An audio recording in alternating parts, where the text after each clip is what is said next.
Assalamualaikum warahmatullahi wabarakatuh. Netizen dan para soimin wa soimat di mana saja berada, semoga semuanya selalu dalam rahmat dan bimbingan Allah Subhanahu wa Ta'ala. Tanpa terasa Ramadan akan segera berakhir. Pasti di dalam diri kita seorang mukmin wal mukminat memiliki ada dua kontradiksi di hati kita. Pertama, ada rasa senang karena bentar lagi lebaran. Yang kedua, ada rasa sedih. Sedih kenapa? Karena bulan barokah, bulan mulia sebentar lagi akan meninggalkan kita.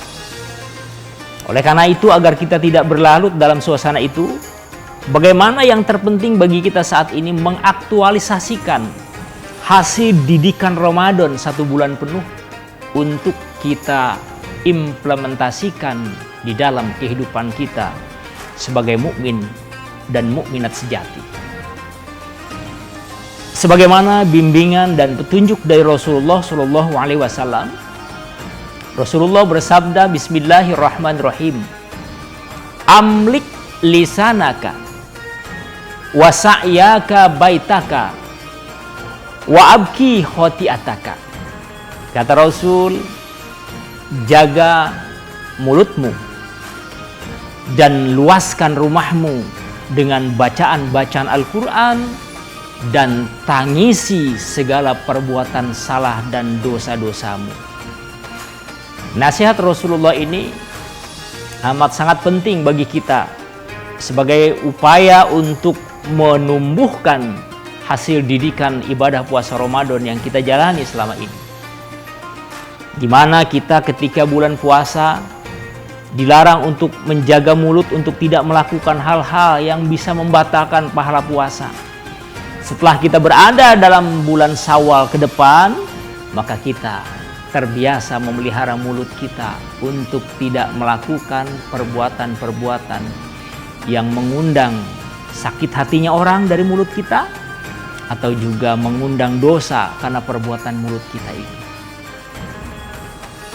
Pepatah Arab mengatakan, salamatul insan fi hifdzi lisan. Selamatnya manusia bergantung dia bisa tidaknya menjaga mulutnya, menjaga lisannya.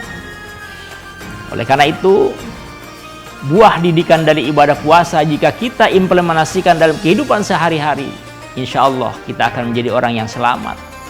Karena kita bisa memelihara mulut kita untuk tidak mengatakan sesuatu yang menyakitkan orang lain atau yang membuat kita terjerembab ke jurang dusta yang sangat dilarang oleh Allah Subhanahu wa Ta'ala.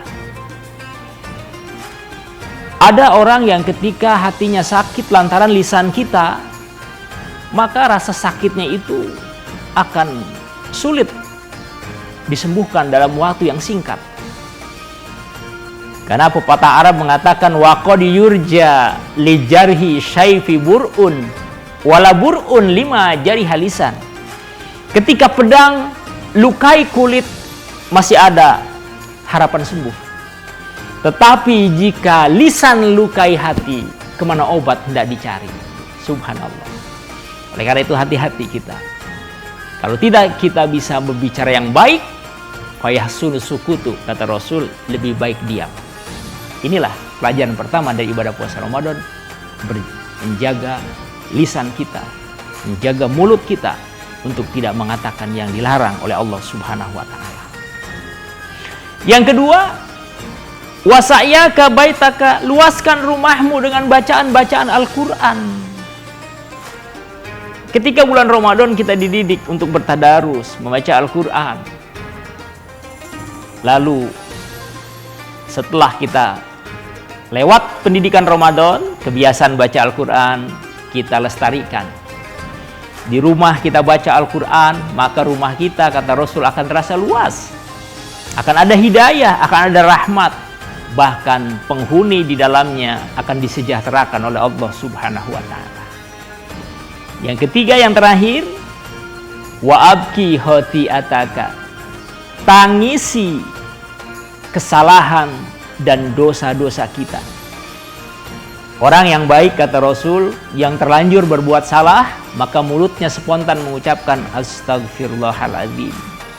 Ketika berpuasa, kita diperintahkan banyak berzikir, menyebut asma Allah, mendatangi tempat ibadah untuk bertakarub sambil kita melakukan kedekatan kepada Allah dengan lisan kita.